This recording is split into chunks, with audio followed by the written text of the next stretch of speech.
Thank you for staying tuned to Smart24, where we believe in smart business. It's not just about looking smart and looking great. It's all about being financially stable and financially informed. That's why we have created this channel. Just remember, we're still in the testing season. But in the new year, you're going to see some of your favorite programs, and not just programs that bore you in matters of business and finance. They'll be well produced and very exciting local business programs. Good morning. My name is Jane Kasumba, and you're most welcome to S24. Just remember, throughout the entire day, you'll be getting details about our station and how you can follow us on our social media platforms as we set up. And of course, this show is called Smart Business. It's on every single day of the week. That's Monday all the way to Friday. It aims to make sure that you are financially literate and also make sure that you have the latest business trends known to you. And today, of course, in our market analysis, in our market segment, as we start, we're going to look at the tourism industry in Uganda. We're going to talk about why it's so important and why government has to protect it, and why it is the #1 foreign exchange earner, not just in Uganda, but in the East African region. I just want to say that Hannah is not with me today. Hannah Mbago is not with me today. She's away on special assignment. So let's go over to tourism in Uganda. Like I said, in the last few years or so, tourism in Uganda has taken a huge boost, and it has become an industry to be reckoned with. Uganda's tourism sector is quite different from others. We focus a lot on our landscape and our wildlife, meaning that a lot of people who come to Uganda are interested in seeing the landscape and are interested in seeing the animals. For example, if you talk to those tourists who come in from Europe, who come in from Australia, who come in from the United States, they always talk about the beauty and the flora and fauna that is Uganda. It's always green. The soil looks so fertile. When they go to the national parks, be it the Murchison National Park, if they go to Chobe, for example, they always say, oh, the landscape is beautiful. So that's one thing, one major area that is always marketed here in tourism in Uganda. And also our wildlife. I think Uganda boasts of some of the best animals that the world has to showcase. We have lions, we have crocodiles, we have, I think it's buffaloes, we have zebras, we have cheetahs, no jaguars in Uganda, but and no tigers, certainly those are in Asia, but we have lots and lots of animals, and some of the best and most rarest species. Talk about, cannot forget, of course, the gorillas in Bwindi, the impenetrable forest. They are a sight to behold, and very few are still remaining on Earth. And they are found, of course, in Bwindi in Uganda. So that is pretty much what our wildlife looks like. And I know my producer at this particular moment is showing you, as I speak, the various kinds of animals and landscape that we have that determines how great our tourism industry is. And this is, of course, an appeal to people who might be watching this program, and perhaps you belong to the Uganda Wildlife Authority. Please continue to address this issue, address the issue of not just tourism, but also conservation as well. We make a lot of money as a country from tourism. However, if we do not conserve our wildlife, if we do not conserve our landscape, then at the end of the day, there'll be absolutely nothing to showcase. And of course, it's major because it contributes to 4.9 trillion Uganda shillings. That is a Ugandan tourism sector. As we speak, it contributes to 4.9 trillion Uganda shillings plus. That's equivalent to 1.88 billion US dollars, or 1.4 billion pounds and euros and more. So it's a huge money maker, and has contributed to Uganda's GDP greatly in the last few years or so. And of course, many in the sector of tourism have argued that why tourism is such a great aspect of this country is because it helps deal with some of the social issues and major issues that are faced by the country. For example, it helps create jobs. In the last few years or so, if you have noticed in Uganda, we have seen a situation where there are tons of tourism companies opening up. If you go, for example, to eastern Uganda, if you go to western Uganda, if you go to northern Uganda, I I highly doubt if you will not find a tourism company or perhaps a resort welcoming tourists from all around the world. And of course, we have a lot of tour and travel agencies and tourism agencies here in the city in Kampala as well. So it helps employ people directly. Also, it helps employ drivers, because a lot of this tourism industry requires for some of our tourists to take a look at our wildlife and to take a look at our various flora and fauna. They have to traverse the country, and they usually go by road. So it does provide a lot for the carrier companies. It provides jobs for drivers, for guides, for wildlife guides, for secretaries, for accountants, you name it. And better still, tourism also has a spill-off, because whenever these tourists come into the country, they come in with a lot of foreign exchange. And they are those ladies and gentlemen who work in the crafts, for example. The small curry shells and crafts that they create are also sold for an impressive penny, and that also contributes to their business. So and now we're seeing a huge change in tourism in Uganda. It's becoming digitalized. A lot of tourism now can be accessed online here in Uganda. Perhaps, for example, if you're in South Africa and you want to visit Uganda, you don't have to make a phone call, you don't have to write a letter. All you have to do is go online and find a travel agency that can actually connect you to a great holiday here in Uganda. So it has become very impressive. So now some of the tourist attractions that have seen some of the most impressive people visit this country, not a long time back, a few weeks ago, in fact, Kanye West and Kim Kardashian were here. And so Uganda has attracted very many notable people.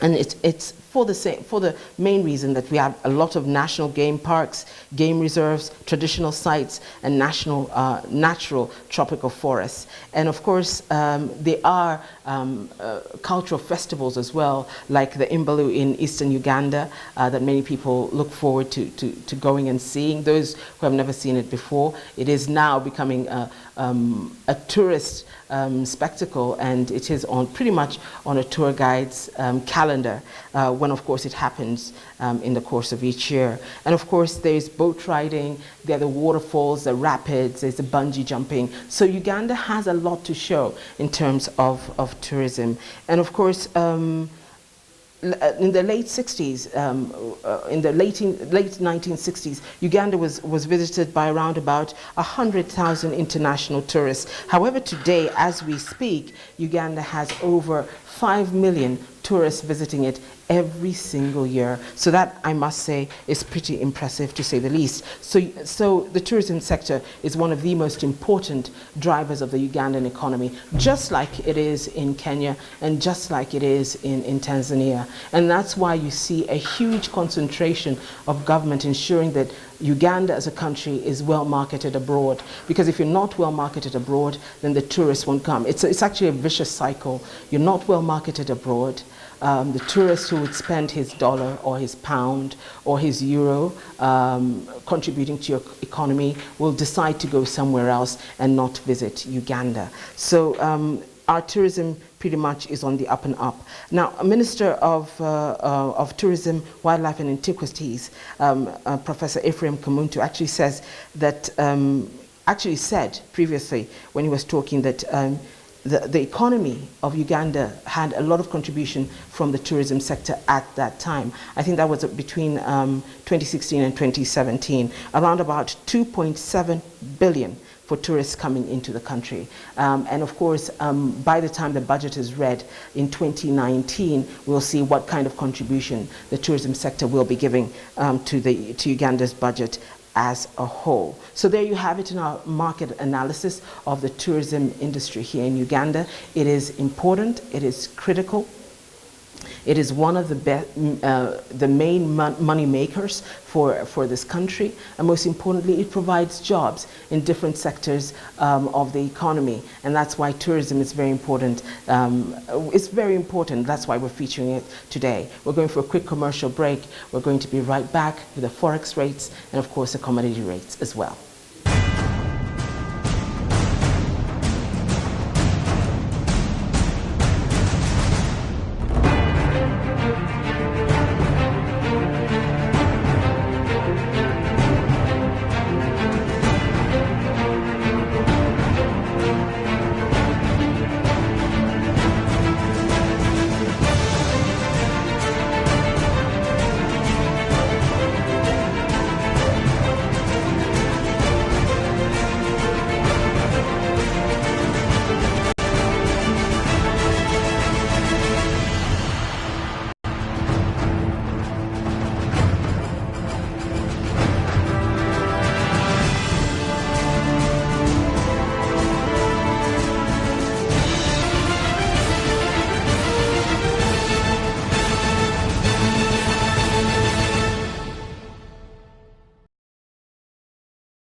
And there you have it. We showed you the fuel rates as well as the market rates in our markets today. We were featuring St. Balikudembe today. So make it a point whenever to make sure that you watch our market rates and make sure also that you watch our fuel rates. Why those are quite important is we try to give you a bird's eye view of how much fuel is, for example, both in and around the city, both petrol and diesel, so that when you're driving out of your home, you can go to the right petrol station with the most affordable rates for you. That's the same with our market rates and our commodity rates. Good morning. This is Smart Business. My name is Jane Kasumba. Very quickly, just to show you some of the exchange rates. The US dollar opening today morning at 3,691,000. And 46, and selling at 3,701 and 46, and the British pound buying at 4,664 and 93 and 4,677.54, and of course, just quickly, the euro closing at 4,196.37 and selling at 4,207.70. So that's pretty much what we're having at the moment. And you can see the exchange rates currently as they stand. The US dollar at 3,711.17, and of course selling at 3,721.17. And you can go through all the necessary rates. Why this is quite important for you at the end of the day is because you can go down to a Forex Bureau, Bureau de Change, already knowing the rate, so that you can get yourself a good rate. The British pound today very high as usual to the Ugandan shilling, and of course these rates that you're seeing are to the Uganda shillings. That's the Kenya shilling there, 35.97 to the Uganda shillings, and 36.07 selling to the Ugandan shillings. And that's pretty much what we had for our exchange rates. But we go back to our main market analysis topic right now. We go back to, of course, tourism, which we were talking about. Just a few statistics for you, those of you who perhaps are quite interested in tourism as we speak, or perhaps you might be wanting perhaps to get into the tourism sector. Just a quick few statistics. Tourism is Uganda's leading foreign exchange earner, and it brought in the year 2015 around about 1.35 billion United States dollars, followed by remittances equivalent to 1.1 billion US dollars. And of course the remittances, talking about the spend, talking about those abroad who actually spend here in Uganda. The sector contributes about 10% to Uganda's gross domestic product, estimated at 7.3 trillion US dollars. And of course there is a huge concentration by the Ugandan government, like I said, to ensuring that Uganda does become the next best tourist destination. I had mentioned it earlier that okay, that's Queen Elizabeth National Park, one of our main parks that we have here. And I had talked about earlier before the break that Uganda's tourism sector is based mainly on two things: on our landscape, so you can see the beauty of, for example, that area, and of course the wildlife, like cheetahs, like those, and leopards as well, and of course our the crested crane, which is a national bird for Uganda.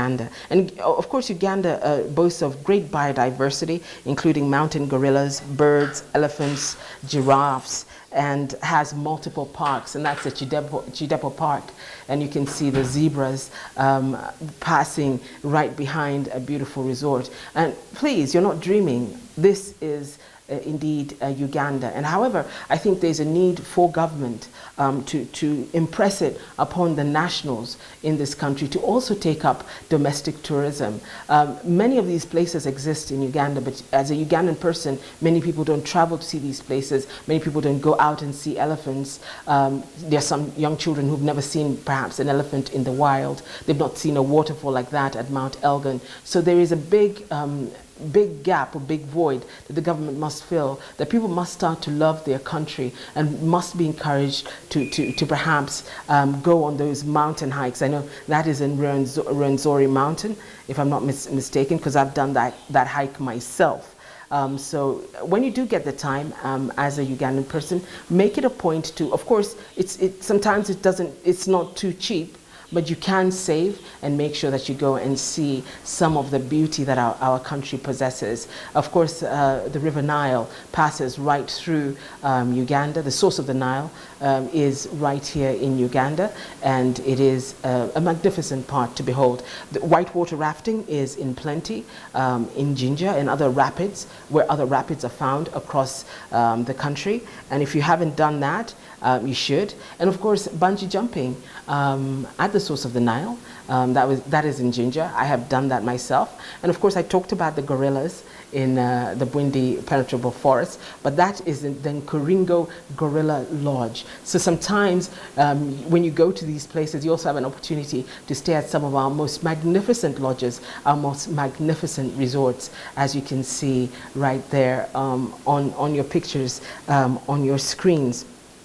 So like I said, 2.7 billion or 2.7 trillion being contributed from the tourism sector. So that is quite impressive to say the least. Like I said, today our market analysis is focusing greatly on the tourism sector.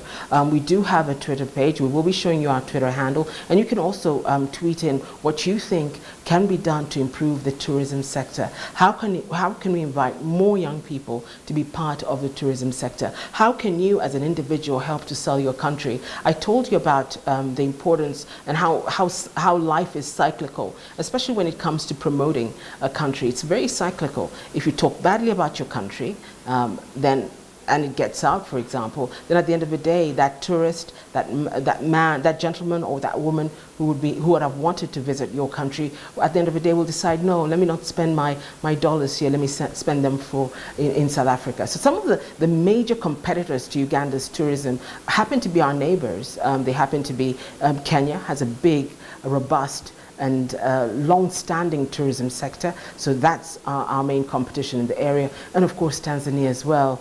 They have some of the best wildlife parks that the world has to show off. But in the whole of Africa, South Africa ranks right up there alongside, of course, Egypt. And those are our key main tourism competitors. So we hope that in the next few years or so, we shall see an improvement in the tourism sector. It's doing well, but I certainly think it can do a lot better. Well, we're going to come back with, after this short commercial break, we still have our profile to go.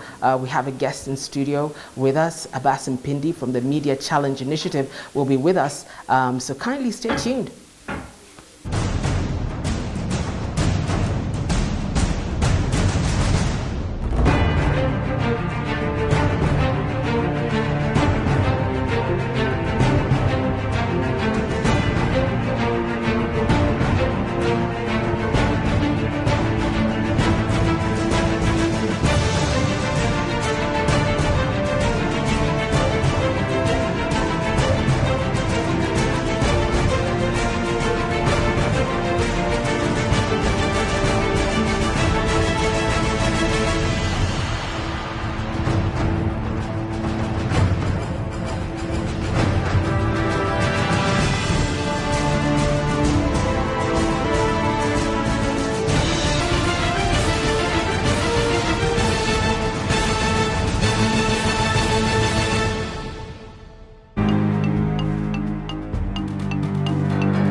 Thank you for staying tuned to Smart Business. My name is Jane Kasumba. You're watching S24 or Smart24, where we believe don't just be smart, be financially smart.